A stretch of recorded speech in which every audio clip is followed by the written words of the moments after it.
कडक ऊन पडलंय, राज्यात सर्वत्र पारा 40च्या पार गेलाय आणि अनेकांना हीट स्ट्रोकचा त्रास सुद्धा सुरू झालाय। अशा वेळी आपल्याला सगळे एकच सल्ला देतात, भरपूर पाणी प्या। पण खरंच फक्त पाणी प्यायल्यानं डिहायड्रेशन पासून वाचता येतं का? उन्हाळ्यात पाणी कमी प्यायल्यानं घशाला सतत कोरडं पडणं, चक्कर आल्यासारखं होणं, डोळे लाल होणं किंवा लघवी पिवळसर होणं, यातली एखादी गोष्ट तरी तुमच्यासोबत सतत घडत असेल तर आरोग्यासाठी ही धोक्याची घंटा असू शकते। आणि याच डिहायड्रेशनची तीव्रता वाढली तर ती जीवावर सुद्धा बेतू शकते, असं इंडियन मेडिकल असोसिएशनचं म्हणणं आहे।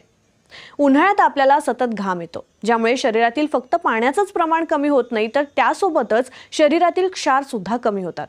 आता तुम्ही म्हणाल आम्ही सतत एसी मध्ये राहतो, आम्हाला काही घाम वगैरे येत नाही, तर थांबा, कारण सतत एसी मध्ये राहून नैसर्गिक तहान कमी होते, त्यामुळे तुमच्या शरीरावर विपरीत परिणाम होऊ शकतो आणि दीर्घकालीन सुद्धा हा परिणाम असू शकतो, असं डॉक्टर्स सांगतात।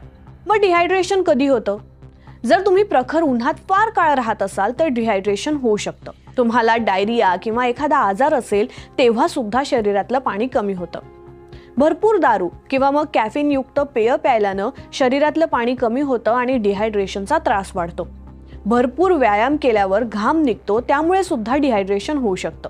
भरपूर लघवी व्हावी यासाठी जर तुम्हाला औषधं देण्यात आली असेल तर याचा सुद्धा त्रास होऊ शकतो। आता महत्त्वाचा प्रश्न, डिहायड्रेशनची लक्षणं स्वतः कशी ओळखायची?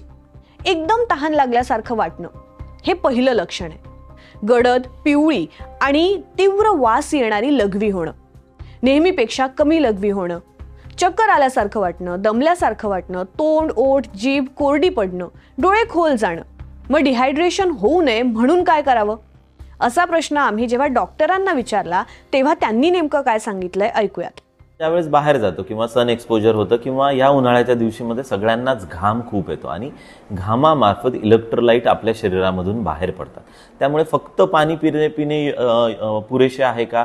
तर हो, काही प्रमाणामध्ये डेफिनेटली पाणी पिलं पाहिजे। बाहेर गेल्यानंतर आपण स्पेसिफिक इंटरवल नंतर पाणी पिलं पाहिजे। त्यानंतर इलेक्ट्रोलाइट इम्बॅलन्स टाळण्यासाठी काय करायचं, तर बाहेर पडण्यापूर्वी, उन्हामध्ये बाहेर पडण्यापूर्वी निंबू पाणी मीठ टाकून आपण पिऊ शकतो। बाहेर पडण्याच्या पूर्वी आणि उन्हातून बाहेर घरी आल्यानंतर पुन्हा एकदा आपण निंबू पाणी मीठ टाकून प्यायला हवं। त्याचप्रमाणे जर जो बाहेरचा आपला कालावधी आहे, ज्या वेळेस आपण बाहेर उभे आहोत, उन्हामध्ये चालत आहोत, शक्यतोवर चालताना जिथे सावली असेल त्या भागातून चालावे। उभं राहायचं असेल तर शोधावं की बाहेर एखादं दुकान आहे का किंवा कुठली अशी एरिया आहे, जागा आहे जिथे सावली आहे, तिथे थांबावं। डायरेक्ट सनलाईट पासून आपल्याला जितकं टाळता येईल डायरेक्ट सनलाईट तो टाळण्याचा प्रयत्न करावा। सगळ्यात महत्त्वाचं, निंबू पाणी मीठ टाकून, जो घरगुती सगळीकडे आपण पिऊ शकतो। त्याचप्रमाणे छास किंवा ताक आजकाल बऱ्यापैकी प्रमाणामध्ये उपलब्ध असतो, ते तुम्ही पिऊ शकता। घरी जर तुम्हाला सवय असेल तर पन्ह बनवून पिऊ शकता, सोबत कॅरी करू शकता। पण येस, मीठ टाकलेली ही जी काही द्रव्ये आहेत, निंबू पाणी, छास किंवा ताक किंवा पन्ह, यामुळे डेफिनेटली इलेक्ट्रोलाइट मेंटेन व्हायला शरीरामध्ये मदत होते आणि डिहायड्रेशनचं प्रमाण कमी होतं। उन्हामुळे कोणताही त्रास झाला तर डॉक्टरांचा सल्ला घ्यायला विसरू नका। आणि हो,